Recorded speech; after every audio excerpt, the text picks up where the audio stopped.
ഇന്ന് ഞങ്ങളുടെ രമ്യയുടെ കല്യാണമായിരുന്നു. കല്യാണം കഴിഞ്ഞതിന് ശേഷം ഞാൻ അവിടെ എത്തിയത്. ശ്രീലക്ഷ്മി ചേച്ചി അപ്പൂസിനെ കൊണ്ടുവന്നായിരുന്നു. ഞാനൊരു ഹായ് തരാൻ പറഞ്ഞപ്പോൾ അവൻ ഹായ് തരുന്നതാണ് കണ്ടത്. ചെന്നപ്പോൾ എല്ലാവരും ഉണ്ടായിരുന്നു. ഞങ്ങളെല്ലാവരും അവിടെ കസരയിട്ട് വട്ടം കൂടി ഇരുന്ന് ഓരോ കാര്യങ്ങൾ പറയുകയായിരുന്നു. അടുത്തതായിട്ടുള്ള ഞങ്ങളുടെ നീക്കം ഫുഡ് കഴിക്കുന്നതിലേക്കായിരുന്നു. താമസിച്ച് വന്നതുകൊണ്ട് തന്നെ കല്യാണച്ചക്കൻ്റെയും പെണ്ണിൻ്റെയും പന്തിയിലായിരുന്നു ഞങ്ങൾ ഫുഡ് കഴിക്കാനിരുന്നത്. കുറേ നേരം ഇരുന്നിട്ട് ഞങ്ങൾക്ക് ഇല വന്നില്ല. ആ കാര്യം പറഞ്ഞിരിക്കുകയായിരുന്നു എല്ലാവരും പരസ്പരം. അവസാനം കാത്തുകാത്തിരുന്ന് ഞങ്ങൾക്കും ഇല വന്നു. അതിൻ്റെ സന്തോഷമാണ് മണി ഇപ്പോൾ പ്രകടിപ്പിച്ചുകൊണ്ടിരിക്കുന്നത്. സ്നേഹ എന്നെ മുഖം എടുക്കല്ലേ എന്നും പറഞ്ഞ് മുഖം മറച്ചിരിക്കുന്നത് കാണുന്നത്.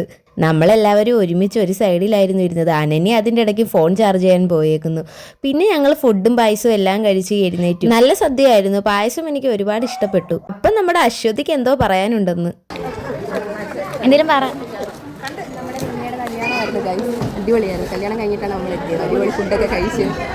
ഇപ്പോഴത്തെ കാലാവസ്ഥയല്ലേ, ചൂട് കാരണം ഞങ്ങളെല്ലാവരും ഫാനിൻ്റെ കീഴിൽ തന്നെ ചെന്നിരുന്നു. അപ്പോൾ തന്നെ യൂട്യൂബേഴ്സ് വീഡിയോ എടുക്കാൻ തുടങ്ങി. പിന്നെ നമ്മുടെ മണിയുടെ അടുത്ത് കുറേ കാര്യങ്ങൾ ചോദിച്ചു. മണിയുടെ കല്യാണം കഴിഞ്ഞാൽ രമ്യയുടെ കല്യാണം കഴിഞ്ഞുകൊണ്ട് ഗൈസ് അടുത്ത കൊണ്ടാട്ടി അല്ലല്ലോ സോറി കല്യാണപ്പെട്ട് വീഡിയോ എടുക്കലിൻ്റെ സന്തോഷമാണ് അപ്പൂസിന് മുഖത്ത്. പിന്നെ നമ്മൾ രമ്യയുടെ അടുത്തേക്ക് പോയി. അവൾക്ക് പറയാനുള്ളത് കൂടെ കേൾക്കണ്ടേ. ഈ അവസരത്തിൽ എന്താ പറയാനുള്ളത്?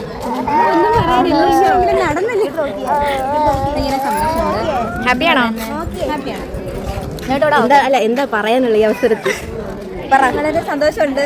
6 വർഷത്തെ പിന്നെ ക്യാമറ ചേട്ട വരെ ഞങ്ങളെ വിളിച്ചിരുത്തി കുറച്ച് ഇൻട്രൊഡക്ഷൻ വീഡിയോസ് എടുത്തു.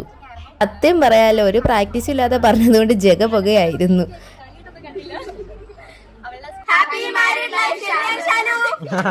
പിന്നീട് എല്ലാവരും അവരെ ലവ് യു ആൻഡ് ബൈ.